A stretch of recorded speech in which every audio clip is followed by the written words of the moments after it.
எங்கள் சொந்த ஊருக்கு போனோம்னா எங்களுக்கு வீடு கிடையாது பார்த்துக்கங்க. யாரோ ஒருத்தர் சொந்தக்காரவங்க வீட்டில் தான் நம்ம தங்கணும். அந்த டைமில் அவங்களுக்குள்ள சொந்தக்காரங்களுக்குள்ள ஏதோ பிரச்சனை. அதில் வந்து பார்த்திங்கன்னா, சொந்தக்காரங்களுக்குள்ள பிரச்சனைனா, யார் அதில் இளிச்சவாச்சி இருப்பான்னு சொல்லி பார்த்து அவங்கள தான் பலி எடுப்பாங்க. அந்த இடத்துல இளிச்சவாச்சி நானும் என் புருஷனும், என் பிள்ளைகளும். அந்த இடத்துல என்ன பண்ணாங்கன்னா, ஒரு நாள் மழையில் சத்தியமாங்க எனக்கு அழுகாச்சி வருது, நான் அழமாட்டேன். ஏன்னா அழுகிற பொம்பளை நான் கிடையாது.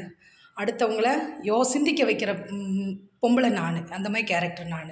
என்றைக்குமே அழுது நான் புலம்பி பொம்பளையாக இருக்கிறேன் நான் விரும்பவே மாட்டேன். என்றைக்கும் பொம்பளை தான் நான். ஆனால் ஒரு ஆம்பளையாக நின்று எந்த இடத்துலையும் ஜெயிச்சு காட்டுற ஒரு கேரக்டர் நான். அப்புறம் எங்களை என்ன பண்ணாங்கன்னா, அவங்கள பலி வாங்க முடியல. பலி வாங்க முடியாதனால என்ன பண்ணாங்க, இளிச்சவாச்சி யாருன்னு பார்த்து எங்களை சத்தியமாங்க இதை சொல்கிறதுக்கு எனக்கு அவமானமாக தான் இருக்குது. ஆனால் இந்த அவமானத்தை நான் வெகுமானமாக்கிட்டேன். என்ன பண்ணாங்க, என்னைய மழை பெய்யுதுங்க. அந்த கொட்டுற மழையில் நான் அவங்கள, ஏன்னா எங்களுக்கு வீடு இல்லை, அதனால் நான் வந்து எப்போவுமே அன்புக்கு அடிபணிஞ்சு போவேன். இப்போ எல்லாம் தெரிஞ்சு போச்சுங்க, உலகத்தை பற்றி நல்லா தெரிஞ்சுக்கிட்டேங்க. அதனால் இப்போல்லாம் நான் அப்படி கிடையாது, இப்போ நான் மாறிட்டேன்.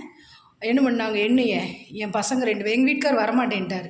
எங்கள் வீட்டுக்கார் சொன்னார், சீ போ, அவங்களாம் யாருன்னு எனக்கு தெரியும், நீ போ, இறங்கி போ, நான் போக மாட்டேன், எனக்கு தெரியும் யார் எப்படிங்கிறது எனக்கு தெரியும், நான் வரமாட்டேன் அப்படின்னு சொல்லி எங்கள் வீட்டுக்கார் வரமாட்டேன்ட்டார்.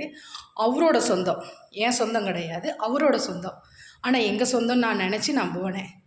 போனப்போ அந்த கொட்டுற மழையிலைங்க என்னைய என் பசங்க 2 பேரை நிற்க வச்சு, வெளியே நிற்க வச்சு அவங்க உள்ளே நின்று பேசினாங்க. அந்த இடத்துல நான் ஒரு சபதம் எடுத்தேங்க. என்ன தெரியுங்களா, இந்த ஊருக்குள்ளே எனக்குன்னு ஒரு வீடு வாங்கி அந்த வீட்டுக்குள்ளே நான் நின்று நான் என்ன பேசுகிறேன் உங்ககிட்ட அப்படின்னு சொல்லிட்டு சத்தியமாங்க நான் வாங்கிட்டேங்க வீடு. அந்த வீடு கூடிய சீக்கிரம் உங்களுக்கு நான் காமிக்கிறேன். ரொம்ப அசிங்கப்பட்டிருக்கேனுங்க, நீங்களும் அதுதான். யார் அசிங்கப்படுத்தினாலும் தயவு செஞ்சு அதை வந்து ஒரு அசிங்கமாக நினைக்கக்கூடாது. சேலஞ்சாக எடுத்துக்கணும். எடுத்துக்கிட்டு அவங்க எத்தனை கல் எறிஞ்சாலும் அந்த கல்லை வந்து நம்மளுக்கு வலியாக எடுத்துக்கூடாது, அதை வந்து படிக்கல்லாக்கணும்.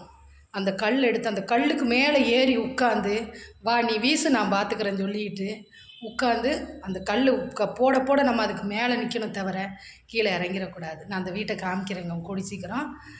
இது நான் வந்து சாதிச்சிட்டேன். கொஞ்சம் கடன் இருக்குது, அந்த வீடு வாங்கினதுனால கடன், அது சமாளிச்சிருவோம். பிடிச்சிருந்தால் லைக் பண்ணுங்கள், ஷேர் பண்ணுங்கள்.